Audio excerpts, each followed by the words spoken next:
So shall I start? Yeah. Good evening, everyone. I welcome you all to the Alumni Talks series of CMRTC. This is Ananya Chowdhury. I'm pursuing my BTech in Computer Science Department in CMR Technical Campus. Now, we'll welcome our special guest of this evening, Mr. Tarun Mogullapalli, sir, who is an MBA graduate and is currently working as product owner in the company called Jakota Financial Advisory and Technology. Hello, sir. Good evening.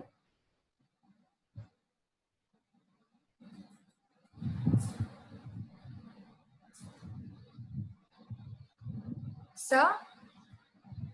Yes. Sir, you have muted yourself. Tarun, sir.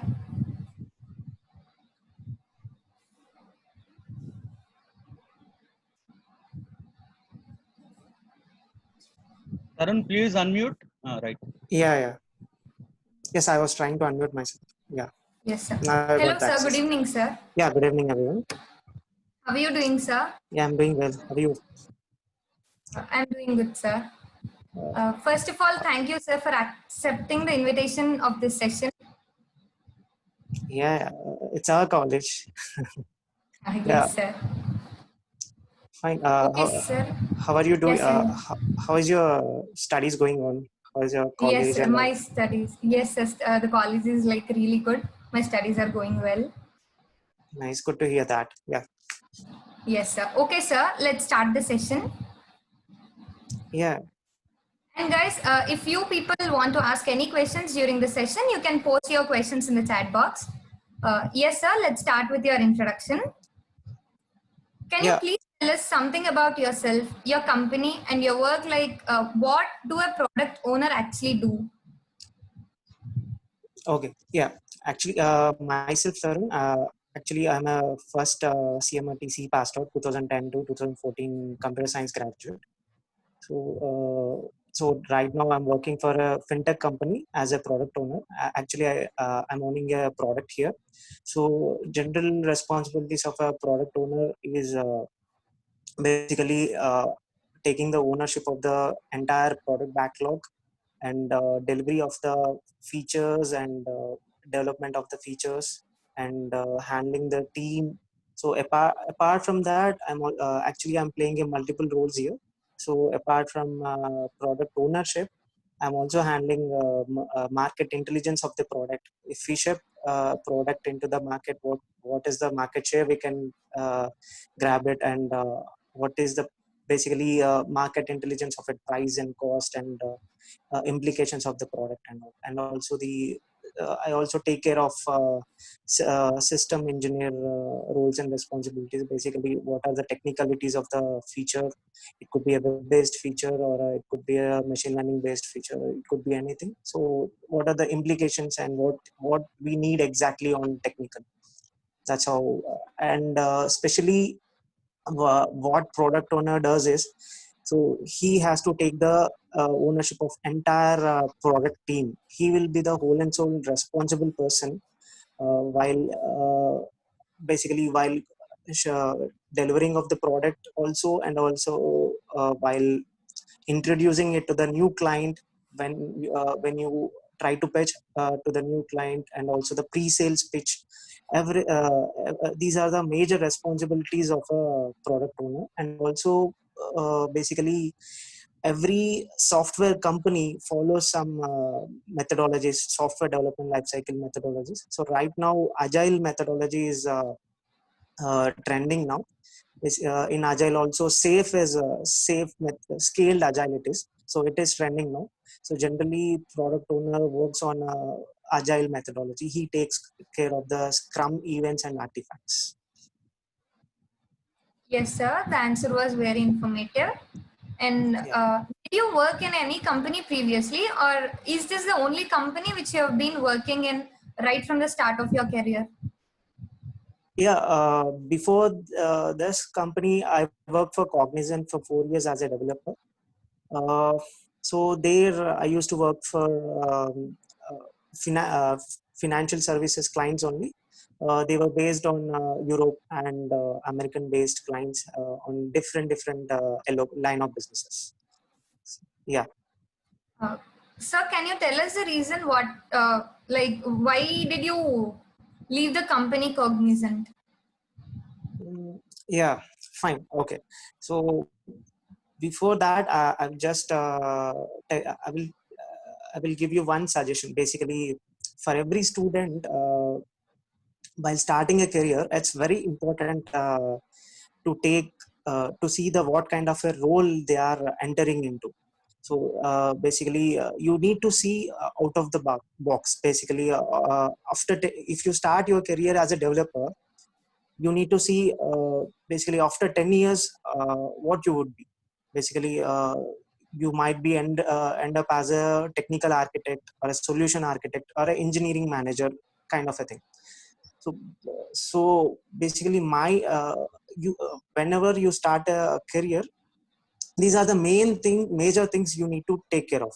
So when I was working for Cognizant. Basically I have different vision and all. I want to be more aligned to more on techno functional related roles and all.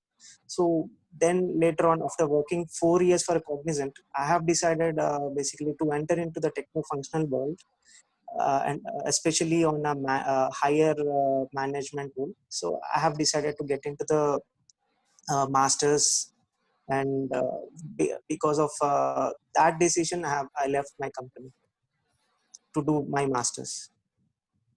And it Okay, is sir. also better, basically when you start your career, it's very important to see what kind of a role you are entering into, and where you will be, and basically lined up after 10. You need to see and you need to cross check yourself. If you start your career as a developer role, after 10 years, where you would be basically, as a dev manager or any kind of a thing, are you are aligned to that particular role or not. Those are very important things. Yeah. Hello. Sir, am I audible? Yes, Ananya. Yes, sir. Well, sir, can you please share something about your work experience and what are the most important points which you have learned from your work experience of this many years? Mm, great. Yeah, basically, rather than my work experience, I've learned so many things in my college. I mean, engineering college, and also the management college. So, in work experience, you will learn uh, basically lot of things based on a project and work environment basis. Basically, so here in my work experience, I have learned things like so team management, soft skills, behavioral skills, emotional intelligence. These kind of and also one good thing I have learned is saying no to the manager. Initially, I was on my initial stages. It was difficult to say no to my manager or my higher management. Now, so this is one of the best skill you need to build up. So saying no is very important. Saying no convincingly is very important. So that is also one thing you need to one of the skill you need to learn while doing the graduation and all. Yes, sir. Okay. Yeah. Well, sir, And now even so basically I'm not accepting the no from my juniors. So that, now I can see that difference. Yeah. yes, sir. Do you think automation technologies like AI, RPA kills the traditional IT jobs? And what is your opinion about it? Okay. Yeah, good question. Yeah, basically, before coming to the RPA and AI and any other trending technologies, so you need to understand what are the types of automation currently we have. Basically, it could be process automation or augmented automation, or traditional IT job. People work on a digital automation. So these all are different to each other. So it's a completely myth that RPA and AI related fields will kill the jobs of a traditional IT jobs. So basically, where we use RPA, so generally we use for if an end user wants to automate the processes which are which were manually handled, and also if they want to automate the repetitive tasks. So at that time of for those kind of tasks, we will try to implement RPA kind of a tools. And whereas AI, so basically if end user wants to augment their process, if end user wants to add a human intelligence to the current technology. So in at this time, basically for these kind of use cases they use AI.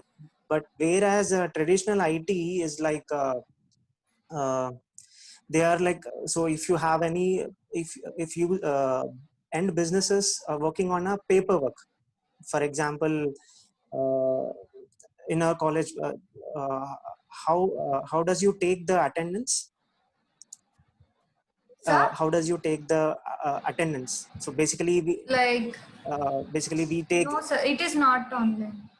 hello. Yes, sir, it is like our attendance is not online. Like it is just, Yeah, it is paperwork, right? yeah. Yeah. So if you want to automate that paperwork to the digital platform or any online stuff, then that is done by general web-based developers and all. So that use case is completely different. So AI, RPA use cases are completely different, and traditional developers use cases is completely different. So it is nowhere threat to a traditional IT jobs. But the threat is low coding platforms. So, uh, low coding platforms like you might have heard tech giants like SAP's, Pegas, and there are recently Amazon also has released one low coding platform. Can anyone give that answer? What is the low coding platform Amazon has introduced recently? No, sir. Guys, it should be like a interactive session where, yeah, there will be a special gift from my side also if anyone answers this question. What is the low coding platform released by Amazon recently? Someone has answered in chat box. Okay.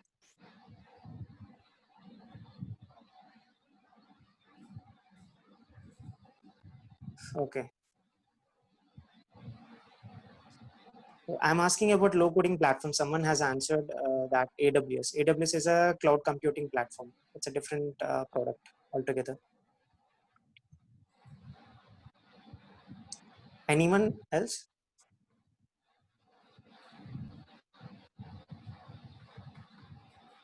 Okay. Yeah. So even Amazon has released one low coding platform called Honeycode. So with this, end users can develop web form or a web application within 4 weeks, and they can ship into the business environment. So these kind of low coding platforms are a threat for traditional IT developers, not only traditional IT developers and testers. Not only basically, if you see AI and RPA, so who works on AI technologies? Who works on RPA technologies? So in AI technology, generally data scientists and machine learning engineers work on AI stream, and RPA developers are basically UiPath developer or a Blue Prism Path developer. They work for RPA kind of stuff. So if you if you see these kind of low coding platforms right now released by SAP's Pegas and Amazon and other tech giants, they with those kind of platforms within 2 or 3 weeks we can develop the web application machine learning feature, and also the chatbot kind of RPA kind of process robotic chatbot also we can develop within 2 to 3 weeks. So these low coding platforms are the threat for these kind of jobs. Yeah. Yes, sir. And Now, yeah, yes, sir. Go on, sir. yeah. So that, yeah, you can answer that. You can. Okay, sir. Is it? I hope I answered your question or anything you are expecting. No, sir. No, sir. Yeah, I got the answer. fine. Okay, sir. As the session is completely moving towards your work, now let's talk about your college life, sir. Yeah. What kind of a student are you when you were in CMRTC? And tell us something about your college life. Okay. Basically, Naresh sir, actually, for this question, Naresh sir and Sujan sir are best persons to give the answer. What kind of a person I am, rather than me saying what kind of a student when I was in college. But I do remember basically Sujan sir was like a brother for me. He used to uh, encourage me a lot. I still remember he used to tell me that get into the education sector, so that suits you a lot, where you can mentor the people easily and all. So yeah, and in my, yeah, that's what. So that is the relationship I have with my college faculty and students. Okay, sir. Yeah. That's good to hear. And as you did your post graduation in data science, can you tell us something about what data science actually is? Okay. Yeah. Fine. Basically, data science is a multidisciplinary field where you need to have knowledge on business, tech, and stats and math. Math and stats are the basic skills you need to have if you want to if you want to be skilled in data science. So end users definitely, basically they use data science disciplinary for taking the data driven decisions and all, to generate some insights from the data driven technologies. So before that, I would like to ask you a question. How many are interested in data science?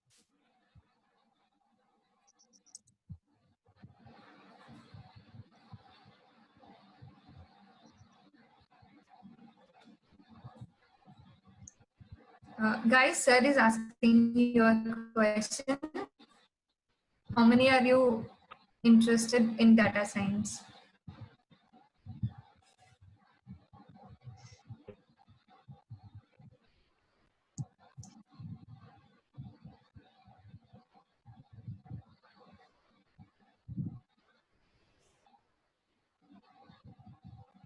Yes, sir. Okay, fine. So I will give some kind of suggestions for people who are interested in data science field. So start with basic math and basic stats.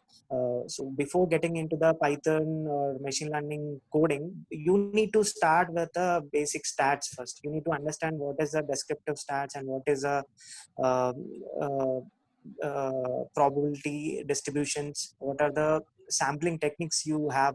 So you need to have knowledge on stats then uh,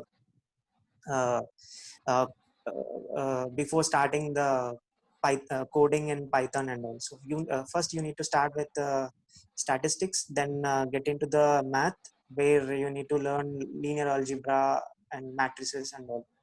After completion of that, enter into the machine learning world and start with supervised and unsupervised models and start consuming the data, build the models and train it, and see uh, how you can leverage the techniques and all. And apart from that, as I have earlier mentioned, that these low coding platforms are a threat for every kind of a role. Basically, data science field, you will be having a data scientist and machine learning engineers. So now, the current market is, so 60% of the machine learning engineers are using a Python. and 20% of the machine learning engineers are using R, and rest of the players like Rapid Miner and Excel Miner, Actico, HTO.ai, Julia. These are the platforms. Basically, they are grabbing around 20%. Right now, low coding platforms like Amazon ML, Azure ML, and they are right now they are grabbing the market. So if basically these low coding platforms, if they grab at least 15 to 20% market, then definitely it's a threat for Python developers and our programming developers. So if you want to compete in this world, rather than building your skill in one platform, try to basically start learning or try to scale yourself in the subject. So subject is stat and max. So you have to scale up in mathematics and statistics. So you need to start with the, I mean, your major concentration should be on statistics rather than programming. That the basically right now Python has major market in this machine learning world. But in future, basically after 5 years or 6 years, this marketing intelligence standards will vary. So at that time, if you are able to understand the subject, if you are skilled in the major subject, then after 6 years you might get another tool. But it will be easier for you to update into that tool or upgrade into that tool. So concentrate on the subject first, then get into the tool. Yeah. Okay, sir. And next, one second, sir. While you were in college, did you do any internships, sir? If yes, how do you think that internships helps a student? Yeah. While I was in college, I guess it was in 2013, I was the first person who has done internship in AI, artificial intelligence, in computer vision. It is a sub branch of AI. So I have done internship in computer vision and robotics. So I do remember when I was talking about the AI stuff and computer vision stuff, there was little bit. People are not able to understand what I was talking about. Now everyone is moving into AI. Now everyone is learning into AI. Yeah. Yes, sir. Yeah. Everyone is talking about AI. Yeah. Sir. And Yes, sir. basically internship also, before selecting the internship, the basic thing you have to do is first you need to you need to set your goal, to which role you want to see yourself. If you want to be in a software industry, if you want to become a developer or a tester or any of the other role, then for example, if you want to become a Java developer, try to look internship in that segment. If you want to become a DevOps engineer, try to look internship in that segment. Get trained in a AWS or Azure and get that internship in that platform itself. If you want to become a machine learning engineer, try to train yourself in Python or R and try to get an internship in that segment. That will help you. Yeah. Yes, sir. Yeah. How many interviews did you attend till now? And did you crack your interviews on your first go? Yeah. Basically, when I was in uh, engineering, I do remember I was the last person who was selected for Cognizant. So by that time, everyone in a class were selected. I was last person who was selected in Cognizant. But yeah, but from the so it might not be basically in the from the first go itself, you might not grab an opportunity and all, but you need to learn from every interview. So and you need to see what interviewers expectation, how you are performing, and how is your delivery to the interviewer. So before attending the interview, You just need to go through the roles and responsibilities. That is very important. See the job description and see how many of the, if they have a 10 checklists in their job description, see how many you are skilled in, and see where you have to improve. And also, before 1 week you need to make a plan. uh, Before the interview itself, you need to make a plan. On this day, I have to prepare for this checklist. I have to see how many. You also need to plan how many hours needed to get into this to grab the interview. Yeah. Yes, sir. Can you share? And I have basically I also know that our college trains students a lot. When I was in college also, they trained us a lot. Basically, we used to trained in problem solving skills, behavioral skills, communication skills. That helped us. Basically, we were trained in so many skills. So Yes, sir. you need to see yourself what is the exact skill needed for a job, and how much you are aligned to that. If anything is needed, I guess our management will never say no. Yeah. Yes, sir. True. Yeah. Can you share something about your experience of interviews? Yeah.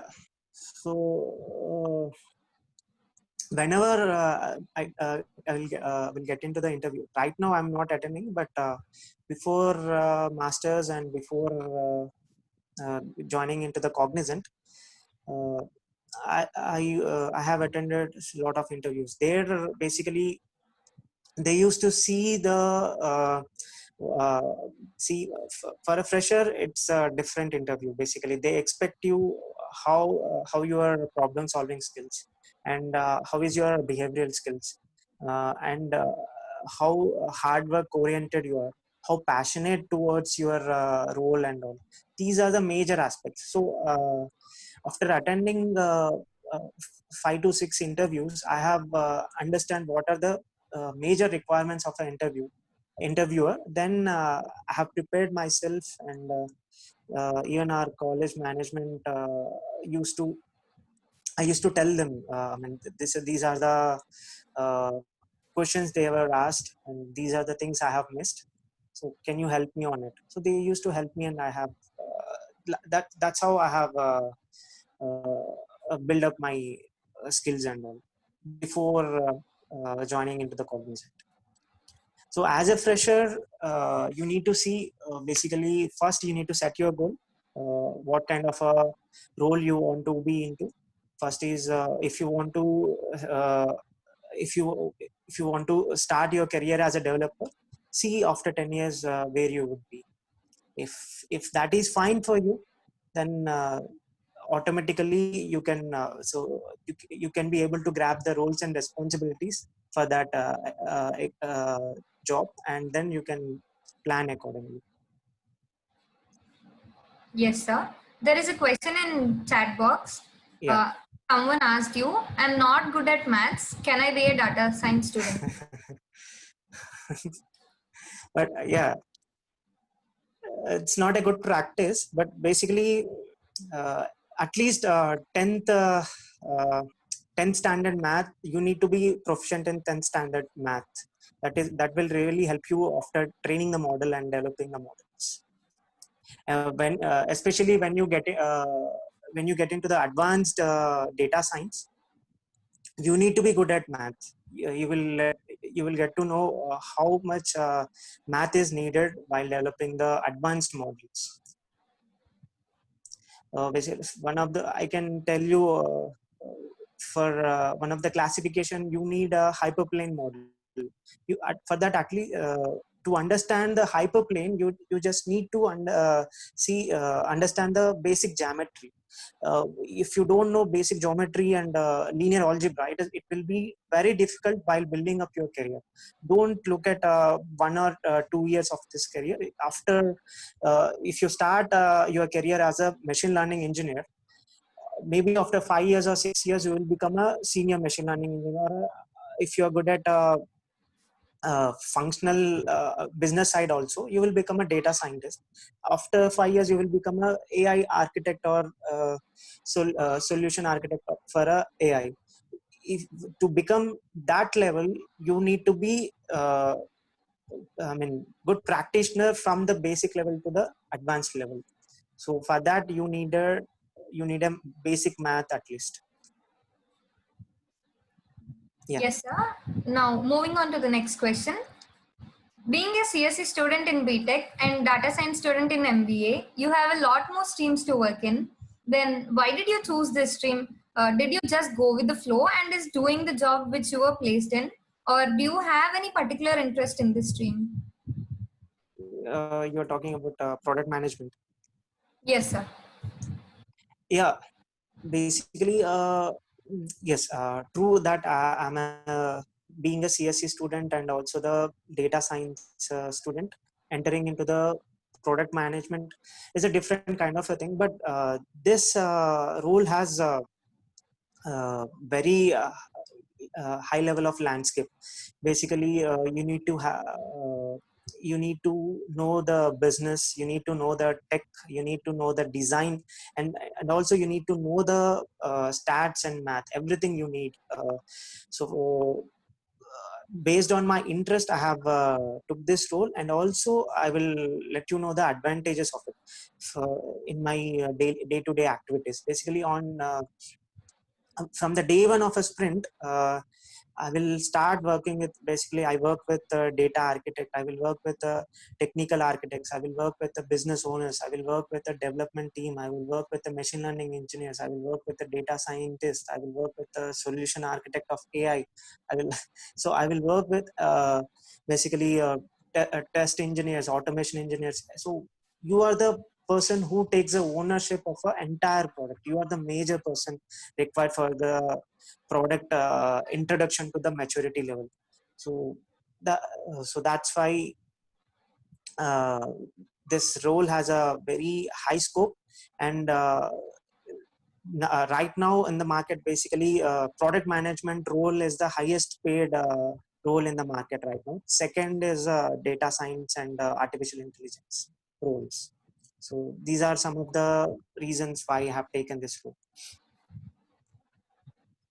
Yes, sir. Yeah. There are many students who have a lot of passion to do something in the life, but end up doing nothing and just do work in some sort of places, leaving their passion behind for some reasons. What is the one advice which you wanted to give them and all the youngsters right now? Okay. Yeah. Basically, especially for freshers, you always need to, right now, the this is completely a digital era. You need to always look in a multiple ways. So you need to be ready to relearn new things and unlearn which you have already learned. So these are the major aspects you need to look in. And one more thing is, don't get into the branding stuff or like that. So basically you always need to see the role first. First importance you should give is role, then company. Role will help you basically if you start as a functional role also is fine. If you know where you are entering into and where you will get into, that will help you a lot rather than a company. So first you need to set your goal, that what kind of a role I should work for, and what kind of a company I need to work for that particular role. That is first point. And second point is business is the king. And end of the day, after developing the digital solution or basically machine learning feature or any kind of a feature, you will ship that feature to the end business owner. So you always need to see the what is the business you are working for. That is really what kind, basically the features which you have developed, that is really helpful for the business or not. First, so second point is you need to see business than a technology. First you need to see the business. And third point is uh, rather than working on a tools, looking at the tools, you need to see the subject. For example, data science, you need to scale up in maths and stats rather than tools. So, in future, some other tool can come up, and uh, the major tool can diminish, but the subject will never. So everyone has to use math and stats in their tool. So you need to you need to fix these three things. One is role, second is business, third is subject. These three things will help you a lot. Yes, sir. There is another question in the chat box. Tell about placement interviews. How many attempts you cracked it? In Can you elaborate it? Basically, it was is it before my engineering, or It is after your engineering, sir, like in your college placement interviews. yeah, in placement basically it was sixth, I guess. Okay, sir. And after your MBA, postgraduate? In post graduation, I had attended 4 interviews. I have cracked 4. Okay, sir. That's like really cool. Yeah, And where did you complete your post graduation, sir? it's in Hyderabad, Watson School of Business in Hyderabad. Okay, Basically, sir. it's a yeah.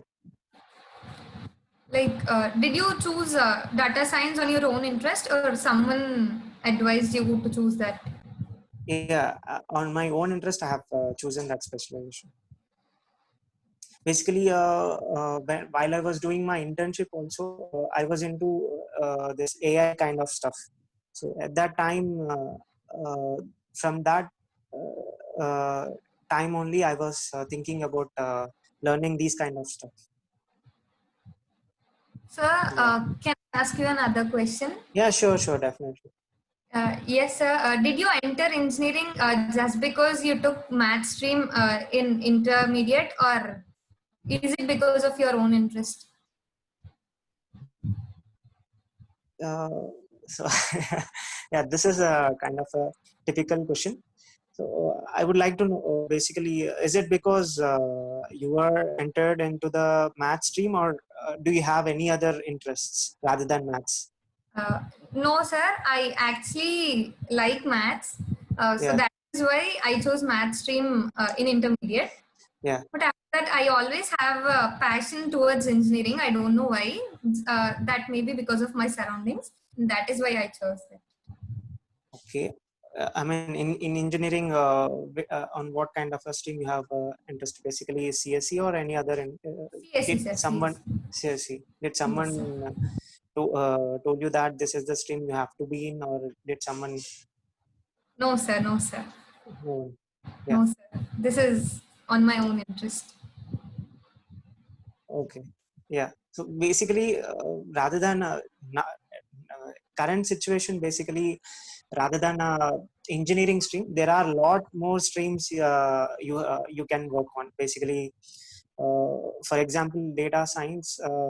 Rather than engineering students, uh, we are recruiting MSc Maths and MSc Stats people. Just because they have more knowledge on subject, so training them on platform like Python and R is very easy for us. Basically, they have knowledge on math and stats. So like that, there are a number of opportunities. So before joining engineering itself, you need first point of contact for the students is their college faculty, and second is their parents. It should not be the forceful for them to join into the engineering world. It could be any kind of a college. It could be IIT, or it could be a normal college. The first thing is parents and the faculty should give an advice to the student whether he will be fit into the engineering world or not, because the rest of the life he has to he has to work on the engineering world itself.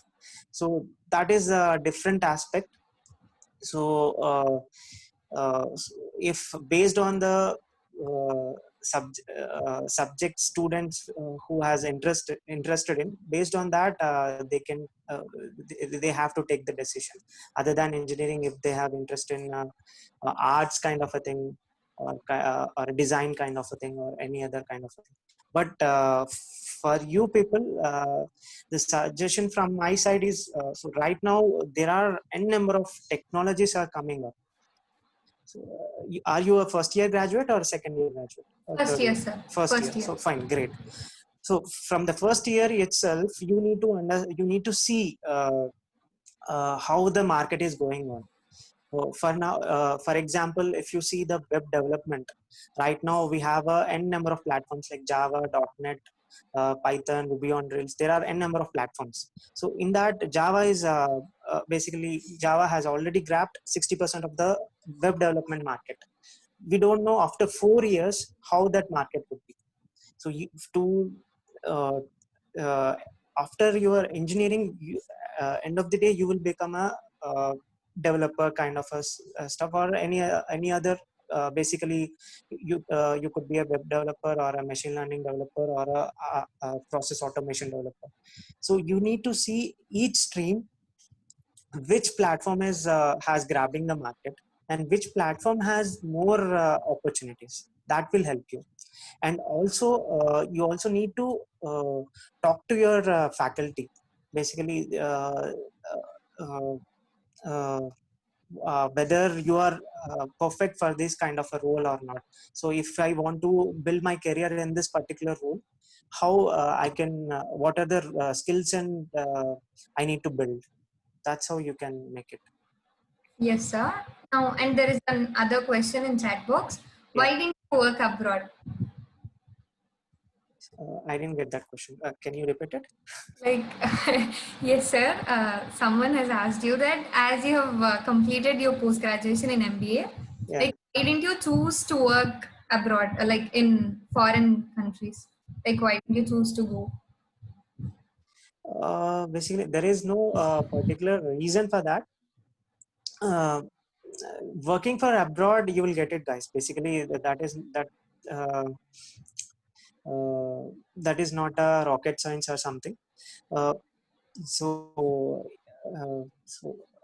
for example, if you start your career in a software stream, basically the lifespan of a software professional is around 25 to 30 years. So in this span, you will definitely get an opportunity to visit abroad, or work for a abroad company or abroad clients. You will definitely get a chance. Yeah. So the major thing which I was looked at, basically the subject and the business. So so that's why I have chosen the after my MBA, Indian based company. Being You a CS is, my, yes, sir. yeah. Yes, sir. So my major focus was on business and the role. That's why I have chosen this. Yes, sir. Yeah. Being a CSE student, were you good at coding like when you were in college? Yeah.